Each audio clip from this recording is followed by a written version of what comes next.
administration. And I told you what happened there. And the next time we had an opportunity to change the course of history is when our Marine barracks were bombed in Beirut, October 23rd, 1983. I'm going to tell you, Casey called me out. I was the Deputy Chief of Naval Operations then, and Casey called me out politely, and he said, if we found out who did it, would I make up the plans to take them out? And I said, absolutely. And he said, there's one condition. Whatever we give you, you cannot share with the Joint Staff. The reason? You don't want to read about it in the Washington Post next edition. And that's absolutely true. Long story short, we found out who it was. It was, they were holed up. It was the Islamic Law plus the Hezbollah. They were holed up in the Sheikh Abdullah Lebanese Army barracks above Baalbek. They took it over on the 16th of September with the help of the Iranian Revolutionary Guards. And I can tell you that the orders for that bombing came direct from Tehran through the Iranian ambassador in Damascus. And NSA put the message out on the 27th of September, 1983. And what it said was to the terrorist group, concentrate your attacks on the multinational force, but take a spectacular action against the United States Marines.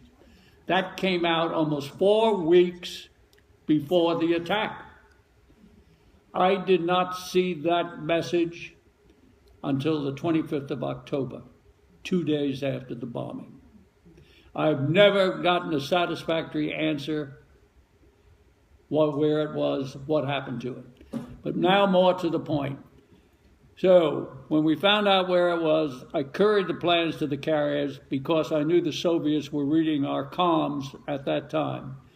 I thought the leak was out of NATO when I had command of the NATO striking fleet and the second fleet. And I won't go into those details, but I thought the leak was out of NATO because this is before we knew about Walker, who was selling the Soviets our communications. Good American.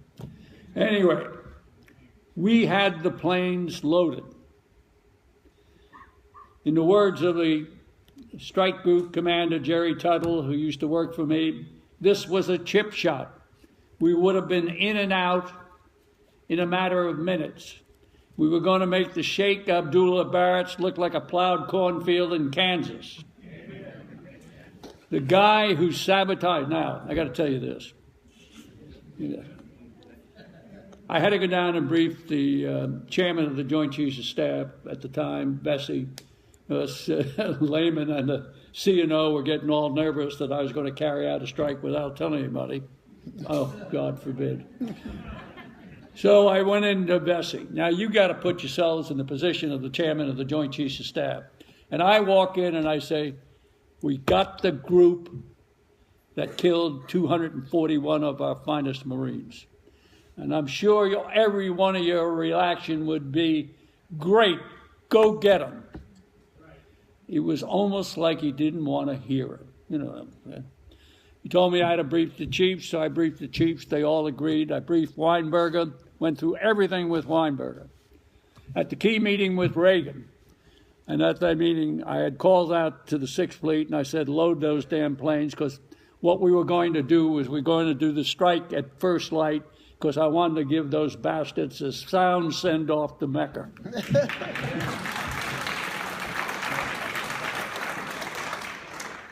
And at the meeting, Weinberger says, oh, and this is after we briefed him, I think there are Lebanese army troops in those barracks. And the president promptly turned to Casey, who had just come back from one of his famous trips, and said, George, what about that? Well, of course, he didn't know diddly squat. So when you read Reagan's diary, it'll say, you know, the intelligence is fuzzy. Go back and sort it out. So they went back next day meeting. No, there are no Lebanese army troops in those barracks.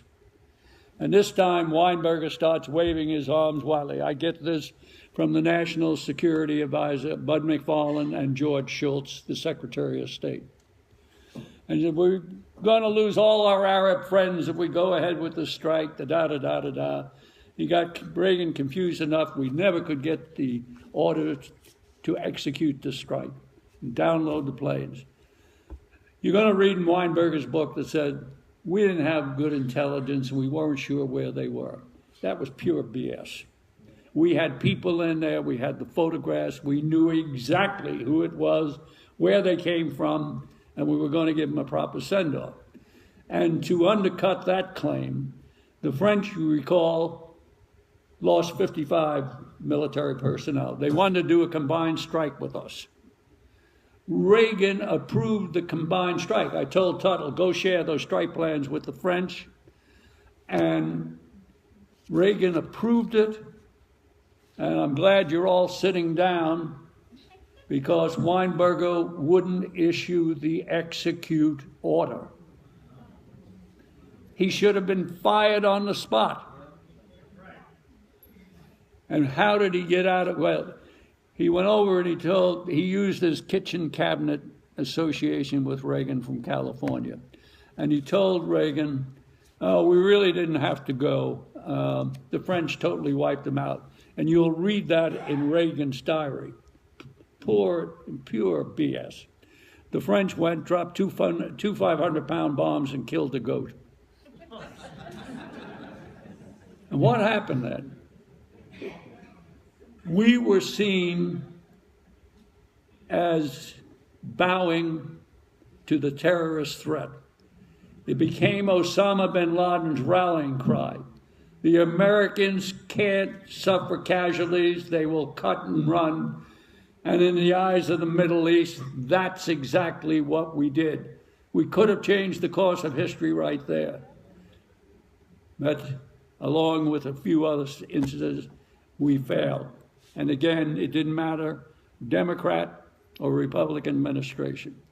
And we're living with those consequences today. Because what we've done is we make this terrorist threat look like it's 9 feet tall. I can tell you right now, we can go in and wipe ISIS out in 3 months.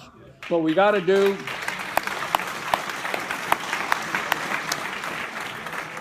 we got to do 300-400 airstrikes a day, and anything that moves, it goes out. And we have to take that General Susan Wright and that other idiot, Valerie Jarrett, and take them out of the equation. Get rid of the restricted rules of engagement, and in 3 months, you'll have a different situation in the Middle East.